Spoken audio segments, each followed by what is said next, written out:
did want to talk about Patrick Queen, man, because we never got a chance to react to some of the commentary from him, man. Over the weekend, I think it was. It was basically talking about, I forgot who he was doing his interview with, but they were talking a little bit about just, the decision-making process of him coming to Pittsburgh specifically.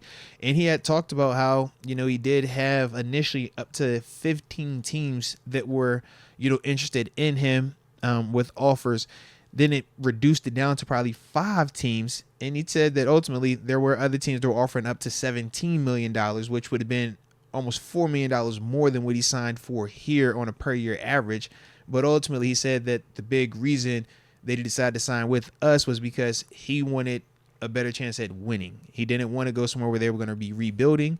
He wanted to go somewhere where he felt like they had a legitimate chance to compete, to win. And just figure, kind of get our thoughts on that, man. React to that. Obviously, how'd you feel about some of the commentary? Now, I know some people were questioning the validity of it. But, really? Who was and why? Well, just in the sense that, they always say you always have more money on the table and you took less because it's more appeasing to the fan base. Because it's like, oh, I really wanted to be here. I ain't even go there. I took less to come here. And they'd be like, did you really have more out there? Or did you just come here because it's your best offer? That dynamic of it. Yeah. No, I actually believe him because I thought his market was 17 or 18 million, potentially up to 20 million, because we mentioned that Tremaine Edmonds the year before got 18 million to go to the Bears, and I think Patrick Queen is a better player than Tremaine Edmonds. So I didn't see why he wouldn't be getting around those type of numbers. Like when we signed him, it was like, okay, this is awesome. What's the deal? What's the contract? And then you saw the contract, you're like, holy hell, this is a steal. Yeah. How did Omar Khan do this? Yeah, if anything, I guess hearing Patrick Queen say that he took less to come here, then I does it make you question Omar Khan and the con artist ways, and like if Omar actually did like convincing, or who knows what he's doing behind it? Like was this just more about Patrick Queen wanting to be a Steeler and less about Omar Khan and our marketing efforts to get him? You say, yo, he trying to take away the mystique of Omar? No, don't take away Omar's mystique, man. No, I will never. Omar's still the man. I shouldn't have even said it. Omar's the man. I'm just thinking out loud here, but honestly, now that I said it, I'm actually pissed off that I said it because no, the Omar mystique is still real. Don't take the Omar mystique away, the con man. artist mystique is still real. He looked at him and said, "You don't want 17." Actually, yeah, maybe that's 13. why Patrick Queen took the less amount of money. He wasn't even thinking about Super Bowls and winning, but Omar Khan planted it in Patrick Queen's mind. It was inception, bro. Yeah. He was like, "Come here, man. You don't want 17 million. You want a Super Bowl opportunity. Take 13." He said, "I'm gonna take 13." He said, "I like it then." That's what it was, bro. I can't say anything bad about these quotes. Yeah. It's great. Yeah, we got a guy here that wants to win. He views the Steelers highly. Took a little bit less money. No. And he's an awesome player. I think it's a great quote. Nah, facts. For me, man, I like it. I do think it's valid as well, man, in the sense that, yeah, we know his market should have been higher. Just based on his production, just based on the type of player he is and the timing of it. Him coming off of starting on a team that was playing in the AFC Championship just this past year. So all of those factors, man, I figured, he would definitely be a $17, $18 million linebacker. But knowing that he did take less, it's not the first time, that we've heard people talk about that. And that's one of the things that I love to hear specifically from dudes that are coming outside the organization and joining it.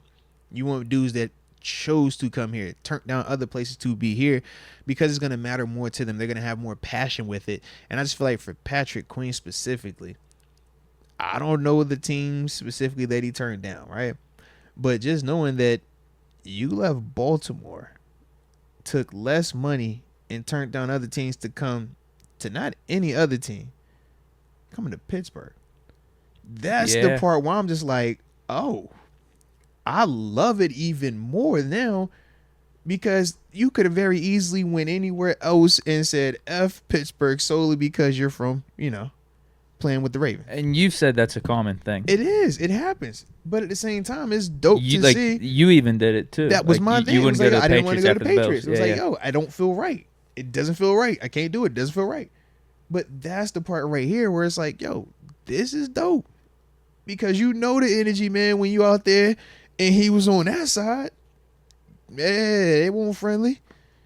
So that's the part for me where I'm just like, yo, I like that a lot. I think that it does add to, what he's going to be bringing here from a mentality standpoint. And I do feel like it spices it up a little bit more also because not only did he let everybody else around the league know that he chose the Steelers over everybody, he also said, Baltimore, hey, I chose them over y'all too.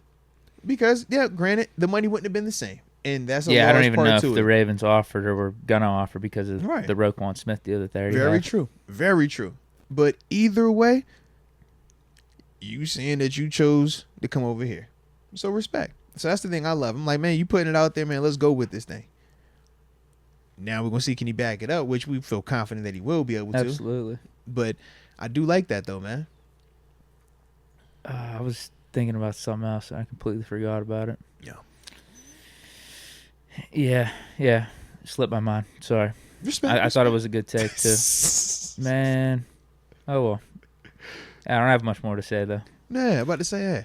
I just want to make sure you believe it, though, because, like I said, I do some believe people it. did him with the, of course he's going to say that. You're supposed to say that when you sign with the new team. Everything is great. No, you know what? It just popped back into my mind. The thing that I found funny about his quote, though, he's like, I'm going to take the discount now so I can get paid later. He's like, dude, you're still getting paid a decent amount now still. 13 is you ain't taking this crazy discount now. 13 is still 13 is, bro. Yeah. Seem funny. yeah, I just thought that was funny. He gonna still just be what, 28? I think he be what? Yeah, so I guess his next contract, no matter what happens, he's gonna be looking for 20+ million. My man said, I'm not taking no more deals. I don't know if we're gonna be able to do that. We'll see how you play and everything, but yeah, I just found that funny because I mean you still got paid a decent amount. Yeah. But nah, he worth it though, man. That's why you made the decision. You got the best of both. Like you weighed your options. I think it was a smart move. Like you obviously prioritize winning. Steelers are one of those organizations that also prioritizes winning, not to the extent the fans and that we all want over these last however many years. But we know what the Steelers is. We're a high class organization, one of the top organizations in the league. So that's a fit right there, and we were able to give him, I guess, close enough to the range and the market value that he was looking for, and he made this decision. Yeah, but it's not like we're paying him what we were paying like Quan Alexander last year, 1 year like $2 million. Or he's like getting compensated. He know him on Salvation. He ain't got a handout, man. You're robust. You're paid. You're set. You're set. When they say top 5 highest paid at the position, league-wide, you're in that combo. You're good, man. But shout out to Elwin Van Zyl also. He says that Patrick Queen will be the Roquan Smith to Peyton Wilson being our version of Patrick Queen in terms of that whole circle of life dynamic when Roquan came over there, helped out the young guy, developed him, and then from there, now Patrick Queen will get the opportunity to probably do something similar with the guy like Peyton Wilson as well as he continues to grow and develop. So I do like that, Elwin. Shout out to you, man. Yeah, sounds good to me.